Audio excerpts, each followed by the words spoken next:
Mas o senhor, eu creio que aqui de todos os casais que estão aqui, é o mais novo de casamento, né? Tem alguém que tem menos de 1 ano aí? 1 ano e 6 meses. 1 ano e 6, 1 ano e 6, né? 1 ano e 6 meses. Em torno acho que não tem ninguém, né, aqui presente. Ninguém? Então é o senhor mesmo. Eu ia até tentar te ajudar, se tivesse outro, o senhor ia né, escapar, né, irmã Gabi? Mas o que o senhor tem uns 5 minutinhos para passar um conselho para eles? De namoro cristão, início de casamento, a sua liberdade. Primeiramente, Deus abençoe os irmãos. Um privilégio estar aqui mais uma vez. Então, até eu recebi essa pergunta hoje, fiz uma brincadeira, já não me dei muito bem, né? Mas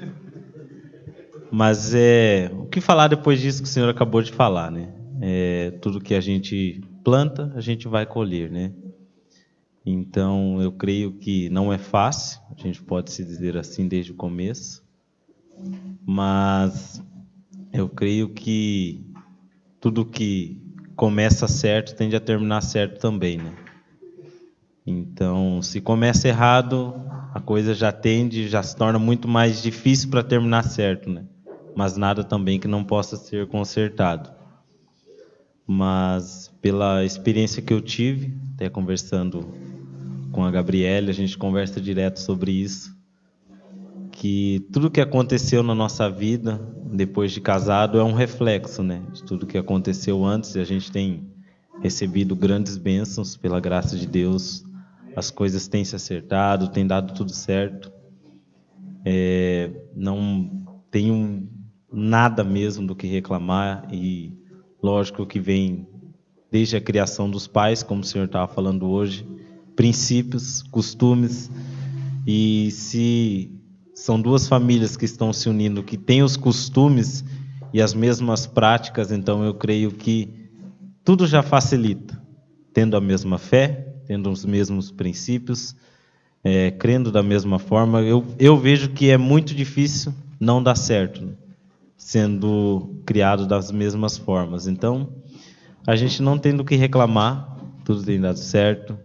E o conselho que eu tenho para dar para os jovens que estão se encaminhando nessa etapa é para não ter pressa, que as coisas tendem a acontecer no tempo de Deus. Então, não adianta a gente querer apressar as coisas que talvez lá na frente a gente vai acabar se arrependendo.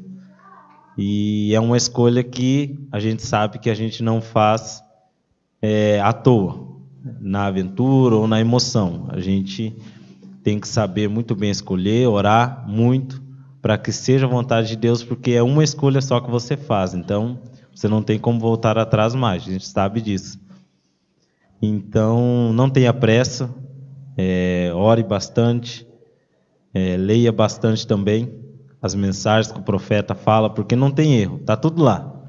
Basta ler, você vai saber como escolher, o que olhar numa moça, o que olhar no moço, para você saber se ele é um cristão, se ele é um praticante da mensagem. Então a gente acaba não errando nisso. Basta ler, a gente vai estar vendo que o profeta disse tudo que a gente precisa.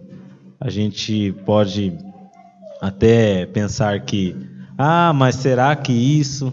Esqueça, não adianta. O que o profeta falou está falado, não adianta dar esse benefício da dúvida. Todos esses que deram esse benefício da dúvida hoje não estão bem. Então, não tenha dúvida, apenas creia, tenha fé que é aquilo que está lá, que eu tenho certeza que as portas vão se abrir, Deus vai arrumar a pessoa certa para você e as coisas vão se encaixar. Então, eu creio que é isso. Amém. E é bom a vida de casado, irmão Natan? É gostoso a vida de casado? Bom, eu acho que é uma palavra ainda muito baixa, muito pouco para explicar ainda. A gente não tem palavras para dizer quão maravilhoso que é, né? Que nem eu falei, se eu soubesse, tinha feito a escolha antes ainda, né? Mas a gente sabe que é tudo no tempo de Deus, então... Mas é muito maravilhoso. É verdade. A senhora concorda? Amém. Com tudo. Com tudo? Uhum, com tudo. Quer acrescentar alguma coisa ou não? Posição difícil, né? Independente de estar aqui ou estar sentada lá. Tem uma coisa que, assim, mesmo no casamento a gente se aperfeiçoa, né? Eu falo com o Natan muito. o casamento, independente do casamento ou do namoro, e isso no próprio relacionamento dentro de casa, com a família. Você tem que sempre estar aberto para falar. Você tem que expressar aquilo que você sente. Olha, eu não gostei disso, ou eu gostei disso, você podia melhorar nisso. Porque eu acho que o casamento, mais do que o relacionamento dentro de casa, a gente que é da igreja, né, o nosso namoro não é um namoro como o namoro do mundo. Então, você conhece nem sempre é 100% da pessoa. Quando você casa, você vai ver um defeitinho que você não viu no namoro, ou você vai ver uma qualidade que você não viu no namoro. E tem coisas que você vai precisar acertar. Só que para você precisar acertar, você tem que ter diálogo, você tem que ter respeito, você tem que ter paciência, porque nem tudo vai ser de uma hora para outra. São duas pessoas diferentes que cresceram na mensagem, provavelmente com ensinamentos os mesmos, mas são famílias diferentes, com ensinamentos diferentes no quesito de crescer, de viver e práticas. Então, exatamente. E com um conselho que eu dou para mim mesma, eu acho que todos os dias, você tem que estar aberto para falar, você tem que ter respeito e sentar para conversar mesmo. Dentro do casamento é uma coisa que eu acho que qualquer casal tem muita que precisa melhorar nesse quesito. É bom demais, né? Vale a pena casar, né? Com certeza. Tá bom. É interessante a mulher falar, né? A gente tem que estar aberto para falar. Ou seja, meus irmãos, estejam prontos para ouvir.